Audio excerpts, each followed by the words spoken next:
Good morning, good afternoon, good evening, you lovely people, whichever one it is for you. Welcome back to Lilywhite Lane. I hope that you're all having a really good Monday and start to your week, wherever you are in the world, and whatever you are planning to get up to. In the words of Bono from U2, it's a beautiful day. It's a beautiful day to be a Tottenham Hotspur fan, because what a week we've had. Last Wednesday, the result and performance against Manchester City, in the words of Rory Jennings, it was a delectable medley of footballing splendour. And then yesterday was cracking as well, weren't it? A brilliant result, a brilliant 3 points on the board, and a great performance, especially in that second half. First half, Villa were tight defensively. There wasn't a lot to split the two sides apart from the goal, but second half, they couldn't hold us, as I say. We were knocking on the door, and eventually we broke through it like the FBI, you know? Creating chance after chance. Dominic Solanke got his 2 goals. Maddison with a peach of a free kick. Son with an unreal cross for Brennan Johnson as well. Hasn't scored in a few games after that brilliant run. Hopefully he can start another run now. But I thought it was a really, really good performance. And on paper, I would say our best result of this season. Because let's look at the wins we've got, right? 3-0 away against Manchester United. Granted, it looks slightly better after Chelsea, who have been really solid this season, in my opinion, only got a point yesterday. But Man United have been pony, haven't they? They've been absolute dog all season. So I think it's a game that we should have went on to win. Obviously, the win was great. We controlled it. We dominated it. But yeah, Man United are sat mid-table doing nothing this season. The Arsenal game we lost, the Newcastle game we lost, the Brighton game we lost. So a lot of the other top teams that we've played, we've lost against in the Premier League. Aston Villa, they are a top team. I don't care what people want to say. I was saying it in my match preview. If we win this game, I don't want to see it be talked about like we've beaten a Brentford or a Fulham. I want to see it be talked about like we've beaten, maybe not necessarily a Liverpool or Man City, but like we've beaten a Chelsea, like we've beaten, you know, an Arsenal, like we've beaten, well, maybe not an Arsenal as well because of the North London derby, but like we've beaten a top side up there, as I say, competing for Champions League football, because that's what they're doing. That's what they're doing. They're competing, as I say, to get into the top 4 this season. They're in the Champions League, 3 wins from 3, beat Bayern Munich only a few weeks ago. So it was a brilliant, brilliant result. It really was. Not just to beat them, but to beat them in the style that we did with the scoreline that we got at the end of the game.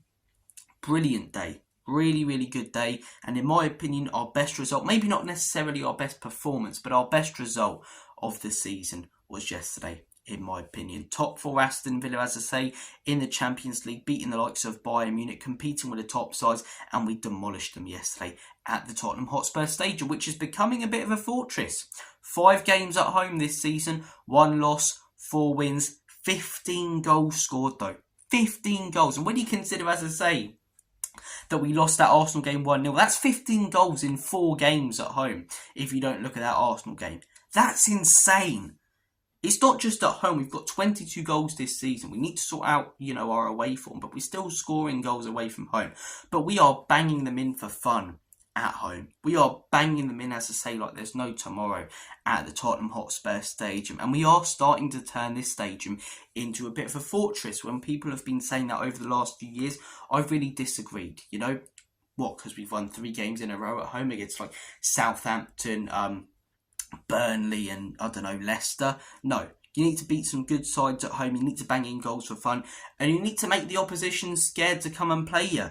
You need to make the opposition worried about the atmosphere. And when you hear players like John McGinn, who's, you know, very experienced, a player who I really highly rate, come out after yesterday's game and say a lot of teams are going to struggle here. It was something along the lines of this. I'm, you know, not going to quote it word for word because I don't know. But it was something along the lines of, you know, a lot of teams are going to struggle here because the atmosphere, as I say, is as loud as I've known it. It's a very, very hard place to come, very hostile. And that's music to my ears as a Spurs fan. It really is. Hearing players, you know, coming out and saying that teams are going to struggle here, that it's loud, that it's hard to play at the Tottenham Hotspur Stadium. Not 3 Point Lane, you know.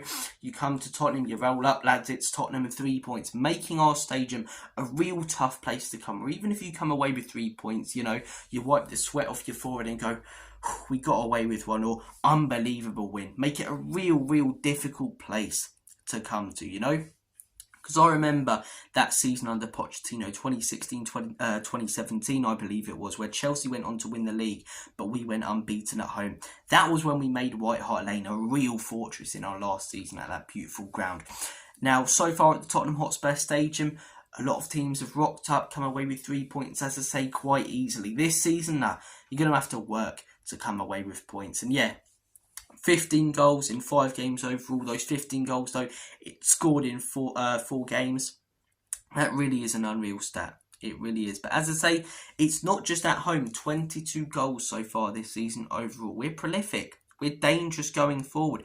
We just need to do it more consistently, because one game we'll bang in 4 goals against West Ham or Villa, and in the next we'll lose 1-0 away from home to Crystal Palace. You know, we need to be consistent when it comes to banging in these goals, and we need to be scoring more away from home. Because if we do, as I say, considering how many we're scoring at home and our home form, we could be on course for a really solid season. We could be on course for a really good season. Because 22 goals, that's the most out of any Premier League club this season, is really good. We're conceding less than previous seasons, obviously, but a lot of these games we're having to come back in. The West Ham game, the Aston Villa game, you know, and certain away games when we go 1-0 down, when we don't have the crowd behind us and the opposition crowd are getting onto us, we struggle to come back. For example, the Palace game when we lost 1-0, or the Leicester game when they scored that equaliser, we never looked like going on to getting a winner. So look, I think if we can sort out our away form, we can have a very solid season in the Premier League. Is it my priority? No. I think the Europa League should be prioritised, the Carabao Cup,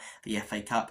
You win the Europa League, you get into the Champions League anyway. I'm not that fussed about top 4, but real signs of encouragement with our home form so far in the Premier League. Obviously, you look at cup games as well at home. Manchester City in the week, you know, going on to get a result there. The Europa League, 2 wins from 2 at home. So, you know, no goals conceded as well. Yes, we're playing against like Karabag and Alkmaar, but still 4 goals, none conceded. So we really are turning our home stadium into a fortress. We just need to turn, as I say, some of them L's into D's or W's away from home. It's always been said, you win your home games, you get a result in your away games, you got a good chance, as I say, at achieving something in the league. Now, achieving something, do I think we can go on to win the league? Do I bollocks? Do I think we can go on to win top 4? Yes. Personally, I'm not that fussed about that, because you get it anyway if you win the Europa League. And what's the point in qualifying for a competition we don't have much chance in winning? We got it a few years ago, thought we'd attract players under Conte. Arsenal didn't get it. They've been contending for the league the last few seasons, whilst we've been even fighting to get into Europe and haven't got Champions League since. So top 4 doesn't mean a lot to me. It means a lot to a lot of fans though, and to get it, as I say, alongside a trophy would be a very solid season. It would be a very solid season. So it gives us our best chance of finishing as high up as possible in the Premier League if we start getting more results away from home, because the results and performances we're getting at home for the most part this season have been brilliant. They really have been. Also, yesterday puts to bed the narrative that I've been using, to be fair, that we struggle against the top sides. We beat Man U, but Brighton, Newcastle, Arsenal not getting results. In the same week, we beat Man City, we beat Villa, right? And there are going to be Spurs fans who come out and go, oh, it's Man City's kids and Villa didn't really care. You've got to give us some credit. You know, obviously they played a few youngsters, Manchester City, but still, their defence, a majority of the players there would have gotten into our starting 11. The likes of Foden starting for them as well. They played a good team, Man City. Their squad is very small. They don't have, you know, enough players in their first team squad to just roll out a team full of kids. So I think that Man City result was brilliant. Talk about beating a top side, beating the best side. And then on the weekend, as I say, you know, we've struggled against the likes of Newcastle, Arsenal, you know, a lot of top 10 sides. The Brentford one, people debate whether they were, you know, in the top 10 when we beat them. But yesterday, Aston Villa, a top 4 side, a side who have beaten Bayern Munich in the Champions League. And as I say, we tore them a new one. So it was really impressive from Spurs, and sort of puts to bed the narrative that I've been using, to be fair, of us not beating top sides. It felt like a real statement on paper, in my opinion, our best win of the season. But look, we've talked about how prolific Spurs were, how good of a win it was yesterday, how I believe it's our best of the season, our home form. Let's talk about a few individual performances. I want to start things off by talking about Dominic Solanke. What a player, in the words of Pep Guardiola, because when we signed this guy, I was in the minority of actually being really chuffed with it. A lot of people were saying 60 million for a Bournemouth striker who had only had one, you know, good season. And I think you can look at it that way, but you can also look at it as a player experienced in the Premier League in English football, a player who presses well, who's clinical, and who scored, as I say, a fair few goals. I believe it was something like 19 goals or something. But I could be wrong. He scored something like that last season in a Bournemouth side that were mid-table. If he's scoring that many goals for Bournemouth, what's he going to do for Spurs, you know? So far this season, his overall play's been really solid. He hasn't been banging in the goals, and, you know, fair enough, he got criticism for it. Some of it coming from me. But yesterday, he deserves those 2 goals. It's not like he's just popped up with a couple. No, his overall play deserves those 2 goals. He's been pressing unbelievably well so far this season, creating chances. His link-up play's been solid. He does everything fairly well. Does he do anything, you know, absolutely unbelievably? No. But it'll always give you a 7 or 8 out of 10 Dominic Solanke. And when you get that with his overall play and he bangs in goals, we've got some player on our hands. We really, really have. As I say, I was in the minority when we signed this guy, being really chuffed. I thought he'd work in Ange Postecoglou's system, get into the right positions to link up, play and finish chances. And yesterday he got those 2 goals that he deserved based on his performances as a whole. So far this season, you can say he's only had 1 good season in the Prem. That 1 good season is his most recent, and he was banging in goals for fun for a Bournemouth side that was sat mid-table. You know, I think he started this season unbelievably well. I believe that's 4 or 5 goals now overall for Spurs. I think in the Premier League, because he scored 2. Yeah, in the Premier League it's 4. Scored 1 against Brentford, 1 obviously against Manchester United, and then 2 yesterday. Now obviously we've played 10 games in the Premier League. He played the Leicester game. I believe he was out though for the 2 games after that. So that's 4 goals in 8 games. That's pretty solid. You get to 38 games, as I say, 19 goals for Spurs. I would take that all day long. So Dominic Solanke, I thought, was excellent yesterday, like he has been in most of the games that he started, especially when we've won. And he got the goals that he deserved. I've backed this guy since he joined Spurs, and I'm glad to see, as I say, him stepping up and getting the goals and having his moments yesterday to celebrate, doing his weird anime celebrations. I don't get them, but each to their own, you know. Fair play to Dom Solanke. He's been brilliant so far this season, and a brilliant performance yesterday, getting in those right positions to finish those chances. You know, the first goal is a disgusting finish from Dominic Solanke in it. So fair play to Dom, as I say, and yeah, hopefully it continues with banging in goals and his overall play. Because if he can keep linking up play, as I say, and scoring goals alongside it, we have got some player. We really, really have. Pape Sarr, saw him in the starting 11, and I wasn't necessarily angry, but I thought, you know, you've got Maddison there. Why is Maddison not starting? You've got, you know, Bentancur. Why is Bentancur not starting? So it was a bit of a, Bentancur did start. It was Bentancur, Sarr, and Kulusevski. So Bissouma, why is Bissouma starting? Why have we got these other midfielders who would usually start for us on the bench? And Pape Sarr, don't get me wrong, I think he's a good player, but this season he hasn't necessarily done anything unreal. Yesterday, he was brilliant. He was absolutely brilliant. He was like a lawnmower. He covered every single blade of grass on that football pitch. And you watch back all of our goals, he was involved in all of them. Winning the ball in transition, taking it off Aston Villa, and quickly playing a pass to our wingers to create a chance. You know, he was everything you want from a midfielder yesterday, Pape Sarr, in Ange Postecoglou's system. Running around, giving it his all, but also not acting like a headless chicken, like someone like Gallagher would last season, or Højbjerg has at Spurs. When he gets the ball, not playing some sort of brain-dead pass, you know. You look back at those goals, especially the third one where he wins it and he plays the pass, you know, perfectly at exactly the right time for Richarlison. Keeps running, then plays it perfectly so Richarlison can set it up for a tap in for Solanke. If he plays that too late, Richarlison's offside. Plays it too early, Richarlison's got to beat his man. He plays it at the perfect time, so all Richarlison has to do is put it on a plate for Dominic Solanke to put into the back of the onion bag, you know. The goal before, brilliant link-up play from Spurs. Pape Matar plays the pass. He's the one to take the risk to actually play the dangerous pass. And it works out. Good link up between Johnson and Kulusevski to play it in for Solanke. The first goal, he's the one to play it to Heung-min Son. So he didn't necessarily get any assists yesterday, but he was involved in all our goals that came from open play. I was really impressed. Dropped back, did the defensive work. He was covering all of the pitch yesterday and got involved with our open play goals. So I thought Pape Matar did his job unbelievably well. I really, really do. Kulusevski as well, really solid performance again from him. I think he's been our best player this season. I genuinely think so far this season, based on form, he's been one of the best midfielders in the Premier League. And now I always call out Spurs fans for overhyping players, but I don't think we are with this guy. I think he's been so good, either in that number 10 or number 8 role. Why have we not been playing him there for years? Juventus, as I say, had him on the wing and then put him as a midfielder and he stepped up. And since joining Spurs, for the most part, we've had him on the wing. Why? He's so much better. He's a beast in that midfield. You know, we play him in there yesterday. He dominates. He really does. But he's so hard to take the ball off. Every time he gets the ball, trying to use his body to drive through, play a creative pass, and yeah, got the assist. Really clever assist because he doesn't have any thinking time for the pass due to Solanke, and it's pitch perfect. So fair play to Kulusevski. Couple more things I do want to discuss, as I say. Vicario.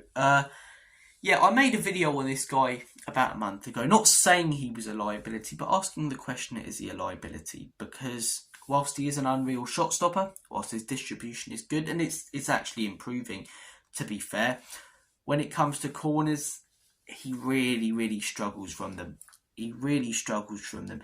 And yesterday was another example of that. We've only conceded 2 this season, which isn't as bad. I do spot things when it comes to our defending of corners, our defending of set pieces that is far better this season. But still, you know, we can do all of that and he still gets exposed a little bit from corners, not commanding his box enough. And right now, I would say he's not a liability. A month ago, I was questioning it. Right now, I'd say no, because it's happening far less this season. And for everything else he gives you, for the 2 saves that stop you conceding 2 goals a game, I would argue he's not a liability. But it's definitely a part of his game that we've tried to improve this season. And it has slightly improved, but you can definitely still see that it's there, you know. Whilst over the last 2 weeks, he's been jumping up, claiming the ball, going down on it, as I say, yesterday just shows that he's still very capable of completely and utterly making a mess of it from a corner. If he could sort that out, I think we have one of the best goalkeepers in the league, you know, in our team. I really do. I still think he's a top goalkeeper. It's just a part of his game that he really needs to work on. I've seen improvements with it this season, but it's still there. It's still there. So look, we've talked, as I say, about individual performances, everything else. One final thing, Ipswich next weekend, as I say, at home. I know that Leo's coming over from America to watch the game. I'll try and meet up with him at some point. You know, Kate and Jim are going. A lot of Spurs fans in the Spurs YouTube community are going to that game, and it's going to be an interesting one. It's going to be an interesting one. One thing that I will say, do not overlook Ipswich, because heading into that Palace game, we almost looked like we expected as a squad to roll up and, you know, just get the 3 points without really trying. Maybe we had our eyes on Aston Villa and Manchester City, but do not make the same mistake with this one. You know, we lost our last game heading into the international break. I was in a stinky mood for the next 2 weeks. Don't do it again, Spurs. Sunday, 2 o'clock at home against relegation, you know, side Ipswich. I don't believe they've won a game this season. We've got to be getting the win there convincingly. And if we do, all of a sudden, as I say, 2 wins in a row, 3 overall, hopefully maybe 4 if we beat Galatasaray, you know. And then, yeah, that one is going to be very interesting next Sunday in the Premier League. Get ourselves, personally, I'll say it again, I'm not that fussed about it, but we win, all of a sudden we can go in the space of a couple of weeks from 10th up till 3rd. So hopefully we get the 3 points there, especially when you consider it's Man City away after the international break. But a big one this Thursday and a tough one. I really like Mikey Moore. I like the fact he's been getting game time in the Europa League, same with Bergvall, but don't play your youngsters in this game because they will get absolutely mauled by that mad Turkish fan base. Galatasaray is such a tough place to go. I'd take a point right now considering we've got 9, as I say, so far in the Europa League. A win would be unreal. But yeah, not too confident heading into that one. They could have Moynihan playing up top and I'd still be worried about going to Galatasaray because their fans create a scary atmosphere. Genuinely, Terry Flowers, Arsenal are scary and dangerous. No, Galatasaray away are scary and dangerous. I mean, good luck to any fans going over there. As I say, I hope you've all wore your bulletproof vests. So, look, in all seriousness, Spurs fans going over there, if you're watching this, you're going to Galatasaray, be careful, take care of yourself, okay? Because their fans are mental. But look, going to be a very tough away game on Thursday. I'm looking forward to it now, though, after the win. I think we've got a better squad than them, but still, they've got some very good players, the likes of Osimhen, Ziyech, and they're going to make it tough for us, especially the fact that their fans are going to be whistling every time we're on the ball and how much of the ball we normally had. So, or have. Guys, I'm going to make like a banana and split. Take care of yourselves. Have a smashing day. I know that I will after yesterday's result. And as always, come on you Spurs.